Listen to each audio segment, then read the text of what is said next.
నజరేయుడా నా యేసయ్యా, ఎన్ని యుగాలకైనా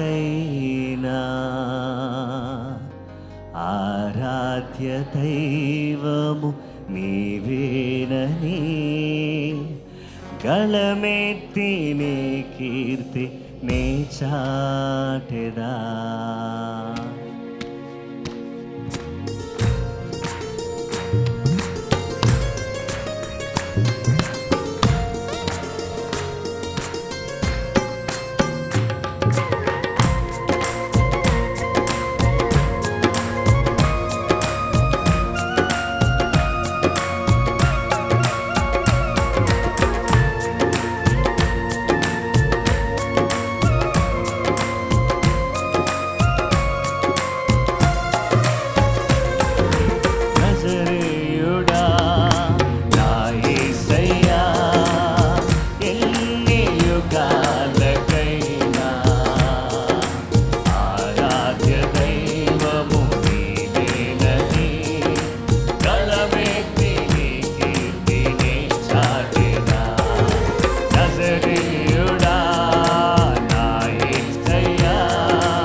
ప్రతి ఒక్కరు కూడా చప్పట్లు కొడదాం, హృదయపూర్వకంగా దేవుని స్తుతిస్తామండి.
నజరేయుడా నా యేసయ్యా.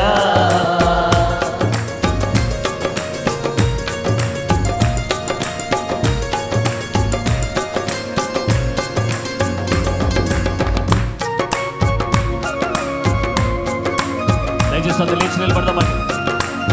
సియోను శిఖరాగ్రముని సింహాసనమైన సియోనులో నిన్ను చూడాలని దేవానికి స్తోత్రం. సియోను శిఖరాగ్రము నీ సింహాసనమాయనా. సియోను శిఖరాగ్రము నీ సింహాసనమాయనా. సియోనులో నేను చూడాలని ఆశతో ఉన్నాను నా యేసయ్యా.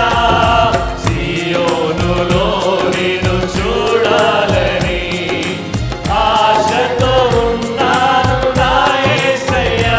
నీకే వందనం, నీకే వందనం. బిగ్గరగా స్వరమెత్తి నీకే వందనం, నీకే వందనం, నీకే వందనం, నీకే వందనం. నజరేయుడా నా యేసయ్యా, ఎన్ని యుగాలకైనా ఆరాధ్య దైవము నీవేనని గలమెత్తి నీ కీర్తిని చాడేదా. నజరేయుడా నా యేసయ్యా, ఎన్ని యుగాలకైనా దేవాదేవా ఆరాధ్య దైవము నీవేనని గలమెత్తి నీ కీర్తిని చాడేదా. నజరేయుడా నా యేసయ్యా.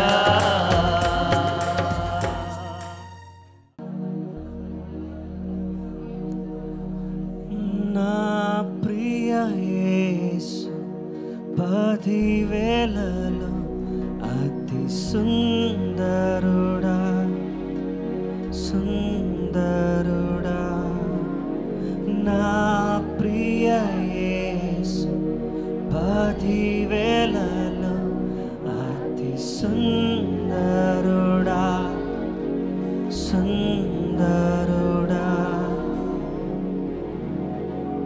సింగలో నా ప్రియ యేసు పదివేలలో అతి సుందరుడా, సుందరుడా. నా ప్రియ యేసు పదివేలలో అతి సుందరుడా, సుందరుడా.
నామమైన యేసయ్యా మీ చేతులెత్తి healing in your name, blessing in your name, power in your name.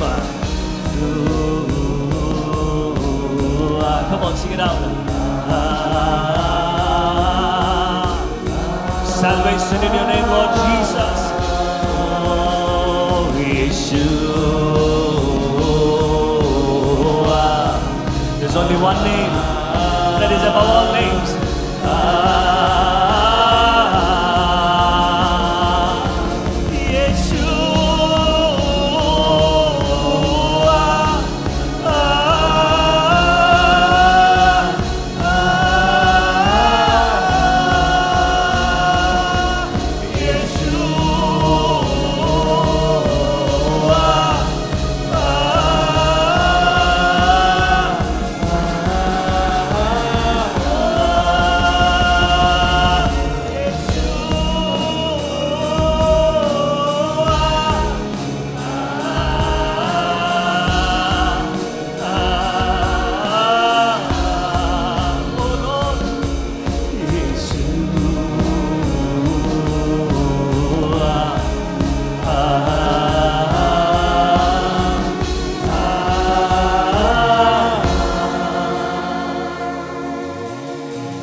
Worship you, God.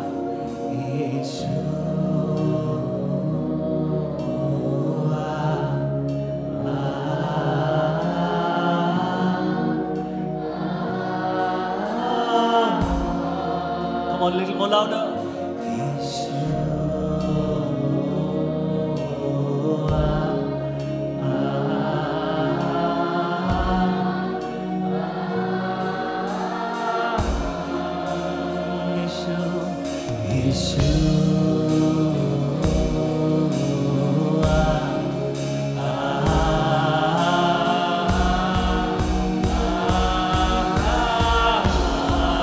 చేతులెత్తి సంగమంతా చివరిసారిగా దేవానికి స్తోత్రం.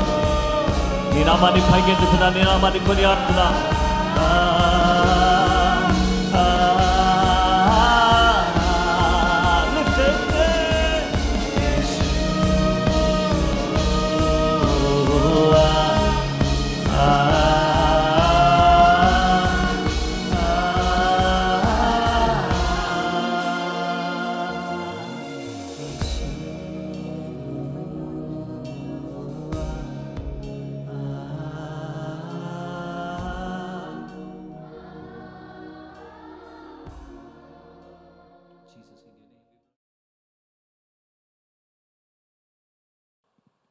ప్రభువైన యేసుక్రీస్తు నామములో మీకు అందరికీ శుభములు, వందనాలు తెలియజేస్తున్నాను. అందరికీ ప్రైజ్ ది లార్డ్. అందరూ బాగున్నారని నేను నమ్ముచున్నాను. మీ కొరకు నేను ప్రార్థన చేస్తున్నాను. సర్వశక్తిమంతుడైన దేవుడు ఈ ఉదయకాలాన్నే దేవుడు తన కృప అనుగ్రహించి ఆయన ఆరాధించే చక్కటి భాగ్యాన్ని దేవుడు మనకు దయచేశాడు. ఈరోజు దేవుని వాక్యాన్ని మనము ధ్యానం చేయబోతున్నాం. దోస్ హూ లవ్ జీసస్, యేసును ప్రేమించువారు అనే అంశాన్ని గురించి దేవుని వాక్యాన్ని మనం ధ్యానం చేయబోతున్నాం.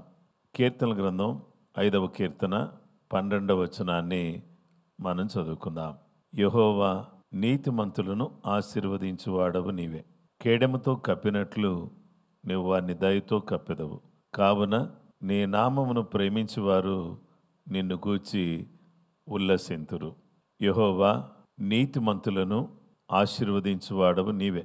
కేడెముతో కప్పినట్లు నీవు వారిని దయతో కప్పెదవు. కావున నీ నామమును ప్రేమించువారు నిన్ను గూర్చి ఉల్లసింతురు. Psalm 5:12. But let all who take refuge in you rejoice. Let them forever shout for joy. Shelter them, and they will be glad, those who love your name. దేవుని వాక్యాన్ని మనం చూస్తే ఈరోజు దేవునిని ప్రేమించేవారు, యేసయ్యను ప్రేమించేవారు అనే ఈ యొక్క అంశంలో మొదటిగా దేవుని ప్రేమించేవారు వారు ఏం చేస్తారంటే ఆయనతో మాట్లాడతారు, ఆయన వాక్యాన్ని ధ్యానం చేస్తారు. ప్రేయర్ అండ్ మెడిటేషన్, ప్రార్థన మరియు ధ్యానం, ఈ రెండు కూడా యేసయ్యను ప్రేమించేవారు చేసే అత్యంత ప్రాముఖ్యమైన పనులు. దేవుని వాక్యాన్ని మనం ఆలోచన చేసినప్పుడు కీర్తనాకారుడు అయిన దావీదు ఇలా దేవుని సన్నిధిలో ప్రార్థన చేస్తున్నాను అని చెప్పాడు. కీర్తనలు 5:1-3 వరకు చదివితే, యెహోవా నా మాటలు చెవిని పెట్టుము, నా ధ్యానము మీద లక్ష్యముంచుము. నా రాజా, నా దేవా, నా ఆర్తధ్వని ఆలకించుము. నిన్నే ప్రార్థించుచున్నాను. యెహోవా, ఉదయమున నా కంఠస్వరము నీకు వినబడును. ఉదయమున నా ప్రార్థన నీ సన్నిధిని సిద్ధము చేసి కాచియుందును. దేవుని వాక్యాన్ని మనం చూస్తే కీర్తనాకారుడు దేవుని సన్నిధిలో నా ఆర్తధ్వని ఆలకించయ్యా, నా ధ్యానం మీద లక్ష్యముంచు అని చెబుతున్నటువంటి మాటలు మనం చూస్తే, నా ఆర్తధ్వని ఆలకించు, నిన్నే ప్రార్థిస్తున్నాను. ఉదయమున నా కంఠస్వరం నీకు వినబడుతుంది. ఉదయమున నా ప్రార్థన సిద్ధం చేసి నీ సన్నిధిలో నేను కాచి ఉంచుతున్నాను. దేవుని బిడ్డలారా, దేవుని పాద సన్నిధిలో మరి ఇక్కడ కీర్తనాకారుడు ఉదయాన్నే లేచి దేవుని సన్నిధిలో ప్రార్థిస్తున్నాడు. అయ్యా, నీ సహాయం నాకు కావాలి, నీ ఆశీర్వాదం నాకు కావాలి, నీ దీవెన నాకు కావాలి, నీ దయ నాకు కావాలి అని దేవుని సముఖంలో అతడు దేవుని దగ్గర ఏం చేస్తున్నాడంటే ప్రార్థన చేస్తున్నట్టుగా దేవుని వాక్యంలో మనం చూడవచ్చు. ఇలాగ ప్రార్థిస్తూ ఉన్నటువంటి ఈ యొక్క దావీదు జీవితంలో మనకు కనబడే విషయం ఏంటంటే, ప్రార్థన ప్రతి విశ్వాసి జీవితంలో చాలా ప్రాముఖ్యమైనది. విశ్వాసి రాజైనా, ఉద్యోగస్తుడైనా, వ్యాపారస్తుడైనా, లేదా సామాన్య మానవుడైనా, ఎవరైనా సరే, గృహిణి అయినా, చిన్న బిడ్డ అయినా, యవనస్తుడైనా, లేదా గొప్ప స్థితిమంతుడైనా, ఆస్తి గలవాడైనా, ఎలాంటి వారైనా అందరికి కూడా కావలసింది ప్రార్థన.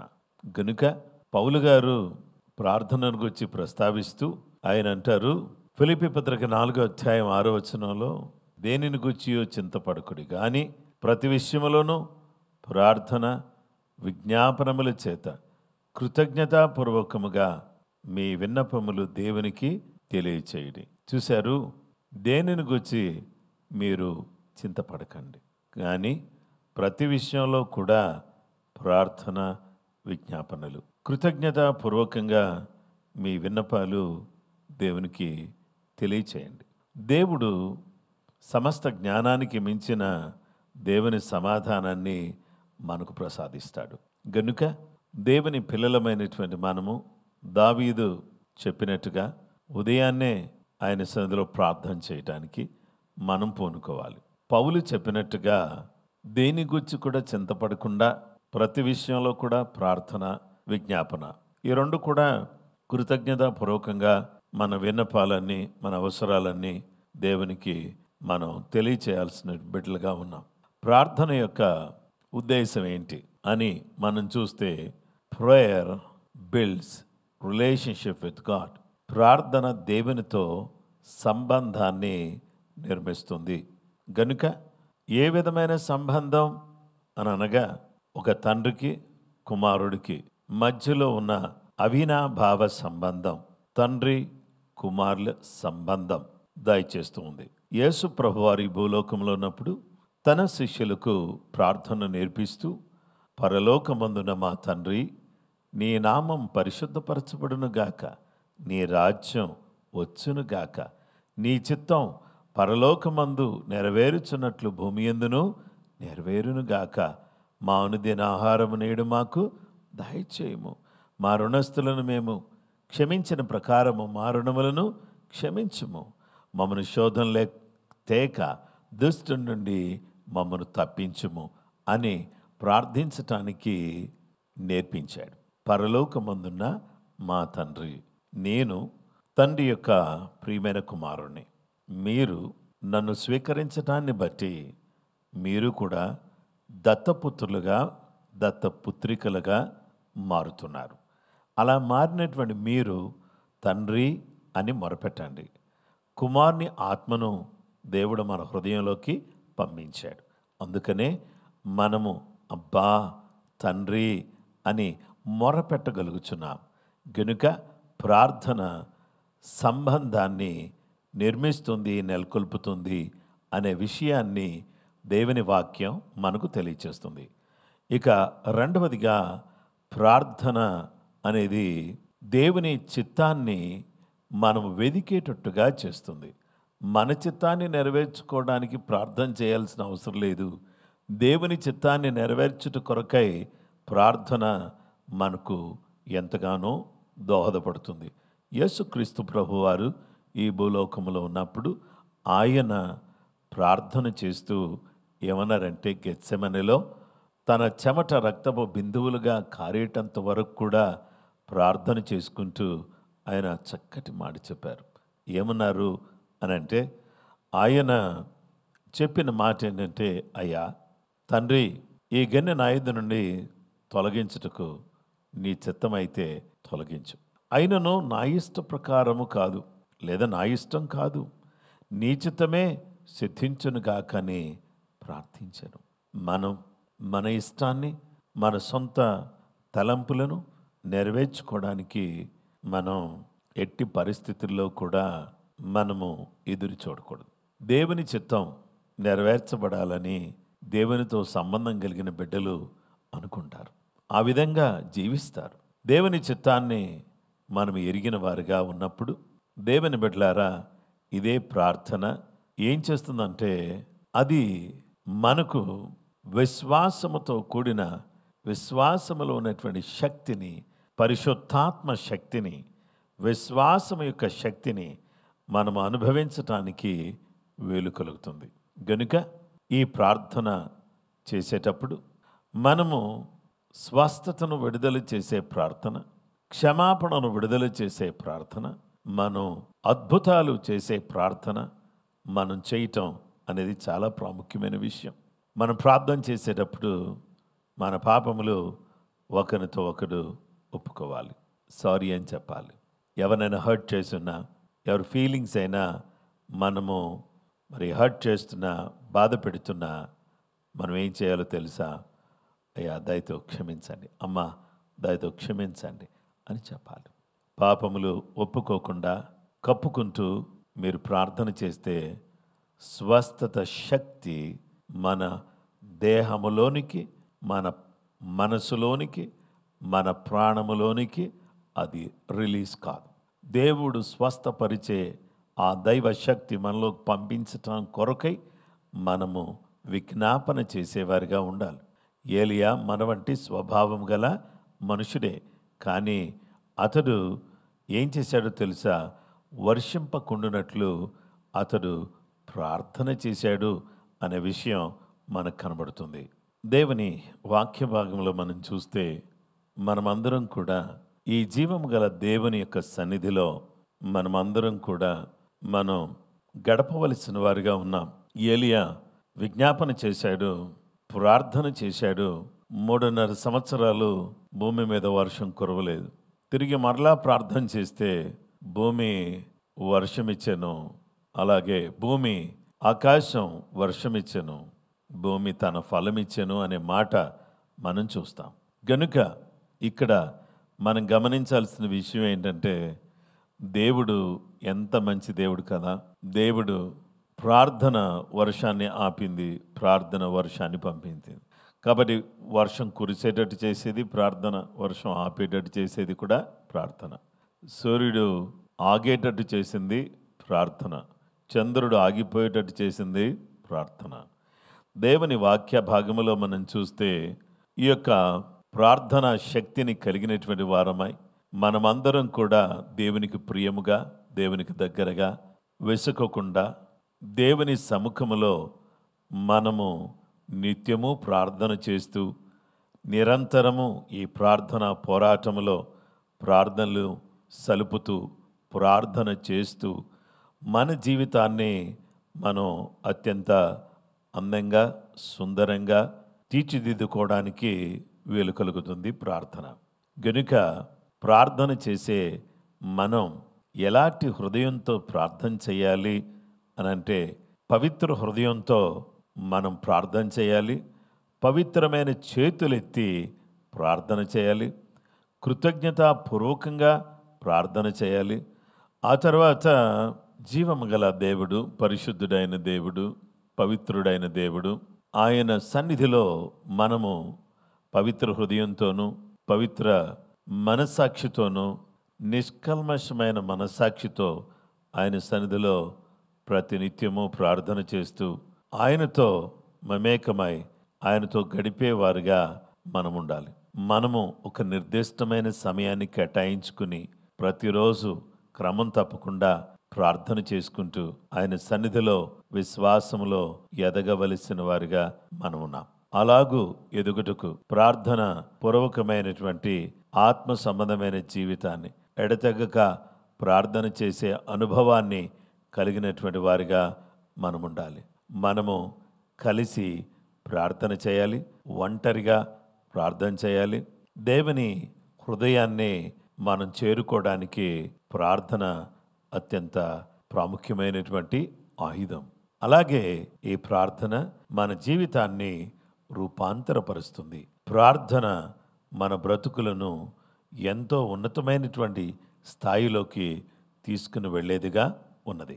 గనుక దేవుని బిడ్డలమైనటువంటి మనము మనంతటికి మనము స్వచ్ఛందంగా ప్రార్థన చేయుట కొరకై మనం పూనుకోవలసినటువంటి వారిగా మనమున్నాం.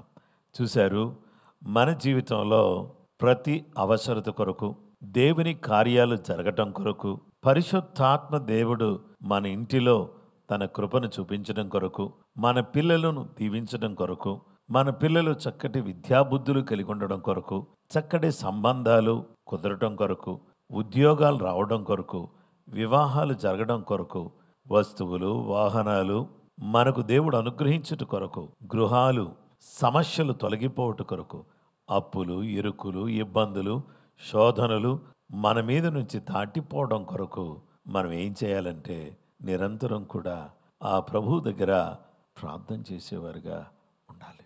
ఆత్మలు రక్షించబడాలి, దైవరాజ్యం విస్తరించబడాలి, సేవకులు లేపబడాలి, దేవుని కార్యాలు జరగాలి, ఇశ్రాయేలు దేశం క్షేమంగా ఉండాలి, ప్రజలు సుభిక్షంగా ఉండాలి, సౌకర్యవంతంగా జీవించాలి, సంఘాలు అభివృద్ధి చెందాలి, నానాటికి క్రీస్తు యొక్క రాజ్యం విస్తరించాలి. అలాగూ మనం ప్రార్థన చేస్తాం, కానీ దేవుడు కార్యం చేస్తాడు. ప్రార్థన చేయటం మన వంతు, కానీ కార్యం చేసేవాళ్ళం మనం కాదండి. మనం గంట సేపు ప్రార్థన చేసినా, 10 గంటలు ప్రార్థన చేసినా, జీవితాంతం ప్రార్థన చేసినా కార్యం చేసేది దేవుడే. కార్యం చేసేవాళ్ళం ప్రార్థన చేసేవాళ్ళు కాదు. కానీ ప్రార్థన శక్తివంతమైంది, బలమైంది, ఫలవంతమైంది, అభివృద్ధినిచ్చేది, ఆశీర్వాదాన్ని ఇచ్చేది, పరిస్థితులను మార్చేది, స్థితిగతులను మార్చివేసేది ప్రార్థన. అలాంటి గొప్ప ప్రార్థన జీవితాన్ని కలిగిన వారమై నిరంతరం ప్రార్థన చేస్తూ ప్రతినిత్యం ఆయనతో మమేకమై ఆయనతో సంబంధ బాంధవ్యాలు కలిగినటువంటి బిడ్డలమై మనం ఆయన కొరకు జీవించటానికి సర్వశక్తిమంతుడైన దేవుడు, ప్రేమగల దేవుడు, జాలిగల దేవుడు మనకు సహాయం చేసేటట్టుగా మనం ప్రార్థన చేద్దాం. దైవ సన్నిధిలో అందరం కూడా తలలు వంచి కళ్ళు మూసుకున్నట్లయితే, అయ్యా, యేసును ప్రేమించువారు ప్రార్థిస్తారు అనే ఈ చక్కటి విషయాలు మేము నేర్చుకోవడానికి మీరు సహాయపడినందుకు నీకు స్తోత్రం అని ప్రార్థన చేసుకుందాం. మహోన్నతుడైన మా తండ్రి, ప్రేమ కలిగిన మా గొప్ప దేవ, నిన్ను ప్రేమిస్తూ నీతో గడపటానికి మాకు సహాయం చేయండి. నీతో మమేకమై మాటి మాటికి గోజాడేవారిగా, విజ్ఞాపన చేసేవారిగా, నీతో సంబంధం కలిగి నీతో సంబంధాన్ని పెంపొందించుకుంటూ రూపాంతరపు అనుభవంలోకి మార్చబడి విశ్వాసం యొక్క శక్తిని కలిగిన వారమై నీ మహత్తరమైన అడుగు జాడల్లో నడిచేవారిగా, నీ సన్నిధిలో కొనసాగేవారిగా మేము ఉండడానికి సహాయం చేయండి. నీ బిడ్డలందరినీ కూడా ఆశీర్వదించండి. ఒకవేళ ఆర్థిక ఇబ్బందుల్లో ఉండి నీ బిడ్డలు ప్రార్థిస్తున్నారేమో, వారి ఇబ్బందులన్నీ తొలగిపోవటకు సహాయం చేయండి. ఇంట్రెస్ట్ కట్టలేక బాధపడుతున్నారేమో, వారికి దాని నుంచి పరిపూర్ణమైన విడుదల దయచేయండి. అప్పులు, సమస్యలు, ఇరుకులు, ఇబ్బందులు వీటన్నిటినీ దూరం చేసి అద్భుతమైన కార్యాన్ని మీ నామములో మీరు జరిగించమని ప్రార్థన చేస్తున్నాం. నమ్మదగిన దేవ, ప్రేమ కలిగిన మా యేసు ప్రభువా, నీ కనికరం, నీ కృప, నీ జాలి, నీ దయ, నీ వాత్సల్యత నీ బిడ్డలమైనటువంటి మాతో కూడా మీరుంచి దీవించమని, నీ బిడ్డలు అనారోగ్యంతో ఉంటే వారిని ఇప్పుడే స్వస్థపరచండి. ఈ దినాన్న వారు తలపెట్టిన ప్రతి పని నెరవేర్చబట్టుకు సహాయం చేయండి. ప్రయాణాల్లో, పనుల్లో, ఉద్యోగాల్లో, వ్యాపారాల్లో, చేతి పనుల్లో మీ బిడ్డలకు తోడుగా ఉండి సహాయపడండి. దేవా, నీ బిడ్డలు చేసే ప్రతిదీ కూడా సఫలం కావడానికి సహాయం చేయండి. కృపా సమృద్ధిని అందరికీ దయచేయమని కృపగల యేసు క్రీస్తు నామములో ప్రార్థించి అడుగుచున్నాము తండ్రి, ఆమేన్. క్రీస్తునందు ప్రియమైన వారలారా, ప్రభు కృప మీకు తోడయుండును గాక. రేపు ఇదే అంశములో మరొక విషయాన్ని మనం ధ్యానం చేద్దాం.